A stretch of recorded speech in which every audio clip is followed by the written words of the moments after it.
Señor gobernador, gracias por hacer espacio en su ocupada agenda y permítame felicitarlo por la reciente orden que permite la matrícula estatal a estudiantes indocumentados. ¿Cómo funciona y quiénes son elegibles?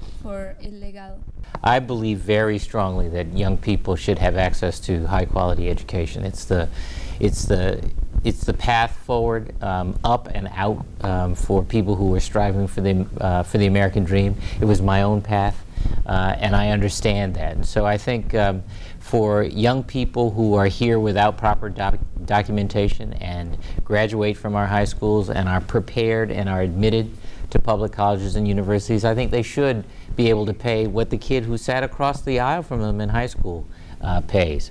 Thanks to a change at the federal level, thanks to President Obama, now many of those young people will be eligible for a work permit.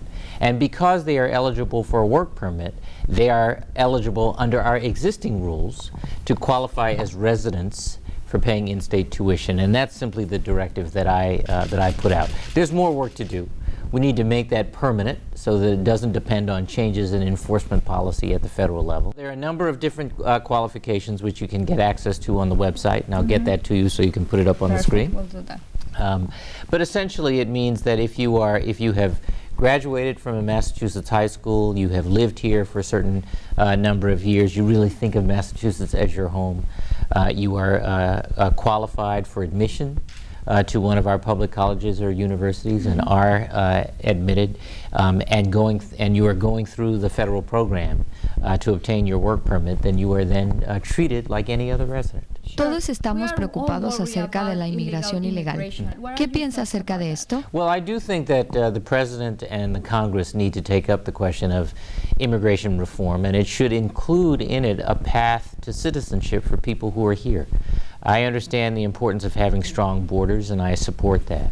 But we need rules that make it easier in a global economy for talent to move back and forth, and to treat people who are here and contributing as the Americans that they effectively are and certainly want to be.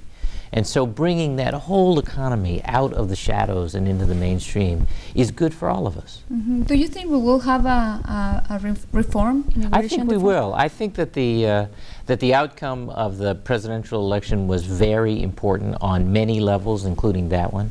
The fact that the president was unambiguous about his support for immigration reform and a path to citizenship, and that was made an issue by Governor Romney and the Republican Party, and it was rejected by a majority of the American people. So the Republican Party gets that. There are many, by the way, Republicans from so-called red states, border states, that also understand that these issues have to be dealt with in a way that is consistent with our values as Americans. So if those voices team up with Democrats, then I think we may well get a good bill and get it soon. Gracias por eso. Y aprovechando que lo tenemos aquí, ¿podría dar un mensaje para nuestra comunidad latina ahora que la Navidad y el Año Nuevo se acercan? Indeed it is. Well, let me simply say that I am proud to serve as governor of the whole Commonwealth, every region of the Commonwealth, and every citizen of the Commonwealth. And I respect the contributions that come from every corner. So in that spirit, I go to work every day, and in the spirit of the season, I wish you and all of your viewers Feliz Navidad and a very happy and safe and blessed New Year. Muchas gracias. De nada.